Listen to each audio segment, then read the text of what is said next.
And now, for a deep dive on community-driven liquidity, please welcome co-founder and head of strategy at Bancor, Guy Benazzi. Hello, everyone. It's great to be here. A little blinding. Just want to thank Consensus and Ethereal for bringing this conference here to Israel. We usually have to fly around the world to see you guys. It's nice to have you guys come over here to us. Hope you're enjoying the country. And I'm going to talk today about automated decentralized liquidity. So quick overview of the agenda. I know we have a lot of people here from DeFi, and you're probably very familiar with liquidity protocols, and I promise there'll be something new for you as well. But for those who are less familiar, I'll just briefly touch on what is automated decentralized liquidity. We'll talk about what's next for Bancor and for the liquidity protocol industry. And I have a special announcement that I'm very excited to share with all of you. Okay, so, I think we all know that Bitcoin was kind of like the Big Bang. It created the first crypto primitive, let's call it, where you can move value between two people with no middleman. But since then, with the amazing work that Vitalik and Joe and so many others in the Ethereum ecosystem did, we saw the rise of smart contract-enabled blockchains. And this, for the first time, allowed us to create new crypto primitives. And automated decentralized liquidity pools are really just that. They're a new kind of crypto primitive. They're a new building block. And the easiest way to think about it is, imagine an exchange for a moment where you have an exchange pair, let's say like ETH DAI. That's owned by the exchange. They make the fees from the trading that happen there. But what these automated decentralized liquidity pools allow you to do is it really allows anyone to own their own pro rata share of an exchange pair. So you can put liquidity into a token relay, and you can earn the fees, and anyone can put it in, and anyone and everyone together can own this token pair. It's not owned by a single entity or by a centralized exchange.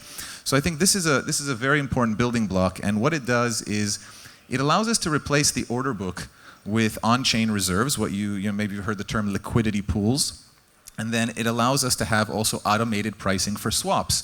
This is kind of what Bancor pioneered, and we call it the Bancor formula. I think at this point, it's been adopted by quite a few other projects. At the time when we created it, it was a little bit controversial because everybody was used to this bid-ask methodology as the only way to exchange digital assets. So it was a little bit strange to come and say, look, hundreds of years, this is how people have been doing it. Now we can do it different.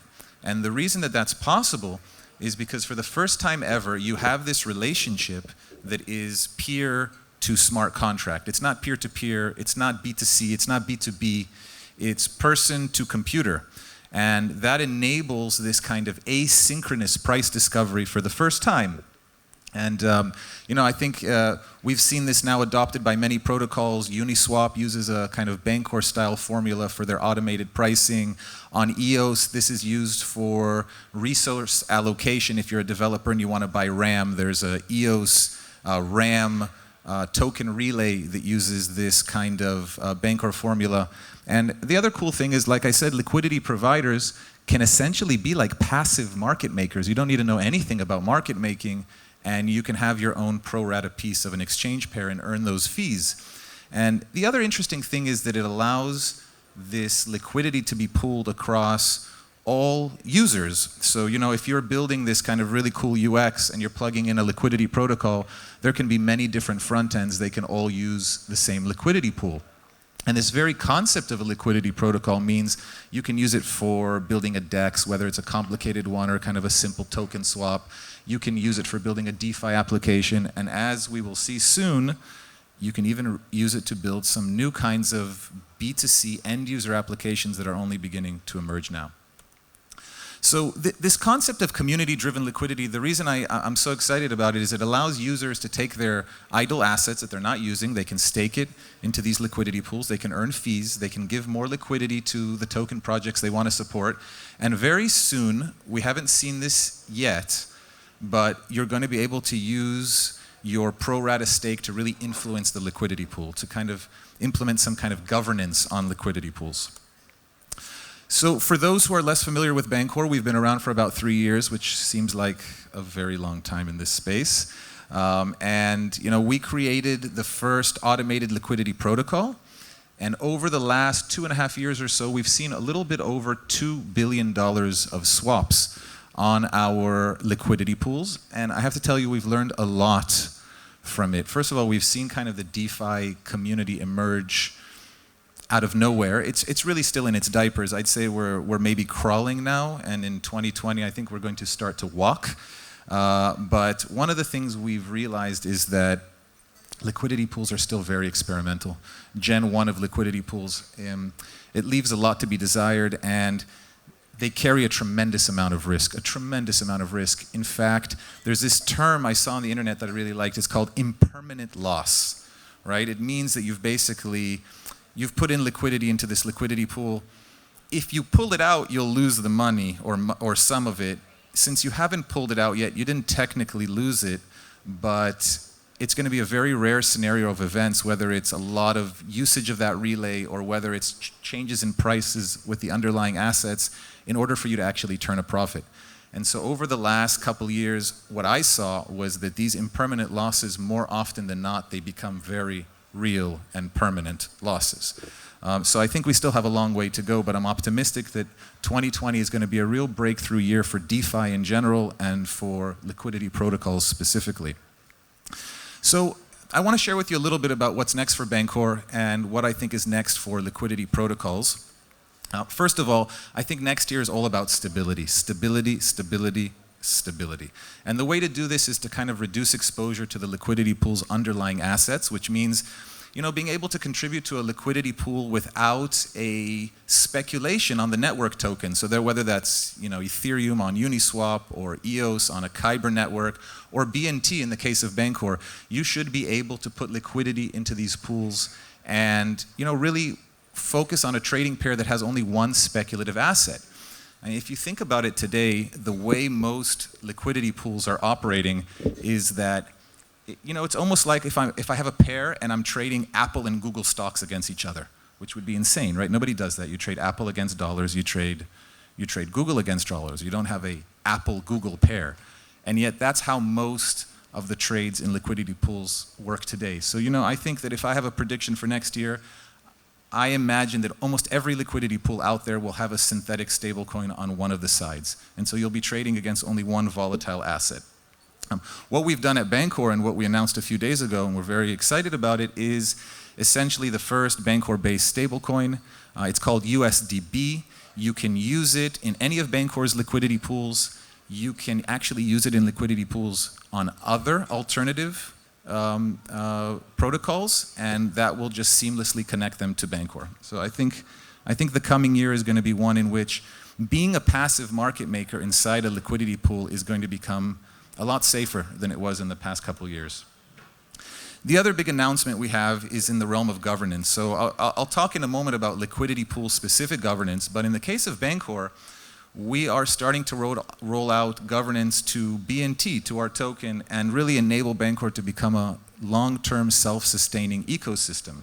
And the way that we're going to do that is, if you're less familiar with how BNT works today, it's basically a token that can be bought and sold directly from its smart contract. It has a reserve of ETH that is equal to 10% of its market cap, and it has what's called a variable supply. BNT is being upgraded. It's going to have a token relay of Ethereum and BNT, and it's actually going to become a token with a fixed supply, with an initial inflation rate set at 0%. And I think the exciting part here is that BNT holders are going to gain the ability to really decide what the rate of inflation will be, if any, and who are the recipients of the inflation. And this is where it starts to get interesting, and we start to understand what are some of the advantages of having a network-specific token for a liquidity protocol. So BNT holders will be able to choose which liquidity pools receive funding, which liquidity pools should be topped up, and also take decisions, for example, which oracles should be supported, because Bancor is designed to go beyond Ethereum. I think there's no doubt that Ethereum is the home of DeFi today. Nothing else even comes close. But I do believe we are likely to see eventually a multipolar blockchain world. There will be different use cases that make sense for different kinds of dApps, and we want to make sure Bancor is wherever the traction ends up being. as part of our community empowerment, one of the first things we're going to do is we're actually going to take our reserve, our ETH BNT relay, and we're going to airdrop it on all BNT holders.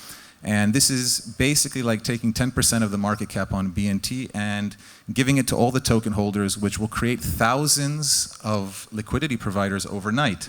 And the community is going to be free to do whatever they want with this liquidity. You can keep it in the relay, you can move it to other relays, you can move it to other chains. You can also pull it out if you want. And we'll share more info about a timeline for the snapshot that we're going to take soon so that you can take your BNT, put it in a non-custodial wallet, or see if the exchange that you're keeping it on is already organized to allow that to work. The next thing that I want to mention is kind of the next generation of liquidity pools. So for lack of a better term, I call it Gen 2. And I think this is what we're rolling out in Bancor in the coming months, and I imagine you're going to see this in many of the other alternative liquidity protocols. We're really happy to share from our experience with others, and hopefully this can help them design their protocols as well. The analogy I like, and I put this kind of strange picture here, is this term in astronomy that's called the Goldilocks zone. And what this is it's basically the place where water is liquid, right? You go a little bit closer to the sun, like mercury, it all evaporates out. You go out a little bit further, it all freezes, right? And you have this habitable zone where life can exist as we know it. And I think it's a great analogy for how liquidity pools are operating today. Today, the habitable zone of a liquidity pool is extremely narrow. There are very few scenarios where it really makes sense to be a passive market maker. And I think in the next year, our goal is to increase the habitable zone. And one of the ways to do it is by using a non-speculative asset inside the liquidity pool. And the other way to do it is by really having adjustable fees on pools so that you don't have to determine ahead of time what the fee should be. The fee that starts out as the right fee might not be the right fee in the future. The fee yesterday might not be the right fee today. So users who own these liquidity pools should be able to shape those fees in almost real time. And you should also have customizable reserve ratios. So sometimes it should be 50-50, sometimes it should be 60-40, sometimes it should be dynamic, sometimes there should be more than one reserve. Another trend that I think is going to happen is inter-liquidity network operability. And just kind of a shout out to our friends at Kyber Network. I think they've done an amazing job about this. We've learned from that at Bancor. I think it's really important to connect all these liquidity network protocols together because they are open source, they are permissionless, and it's not Bancor versus Kyber versus Uniswap versus 0x. It's actually Bancor plus Kyber plus Uniswap plus 0x, and together we offer a decentralized alternative to the current centralized financial system.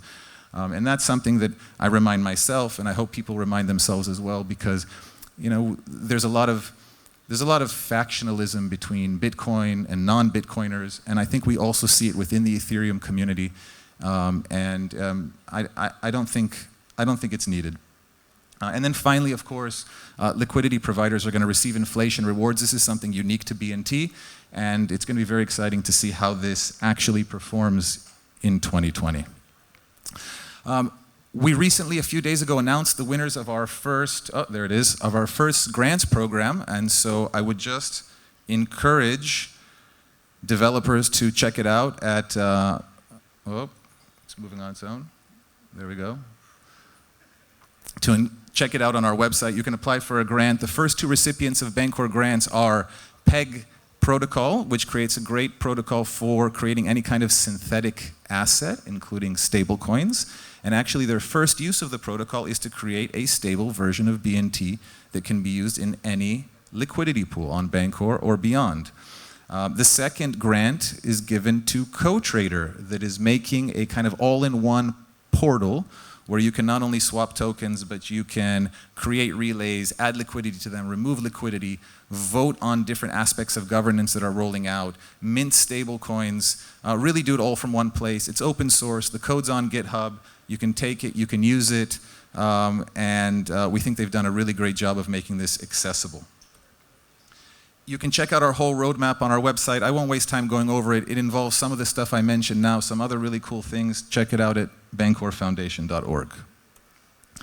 And I want to dedicate the last part of the presentation to sharing with you all something that really, really excites us, because we, like many of you, have been waiting a long time for end user applications to emerge out of this space. I think we were all maybe a little naive. We thought it would happen a little bit too soon. I think that there's a trend with new technology where you're a little over optimistic about how fast something can be done, and you're a little bit, you underestimate how much can be done over time.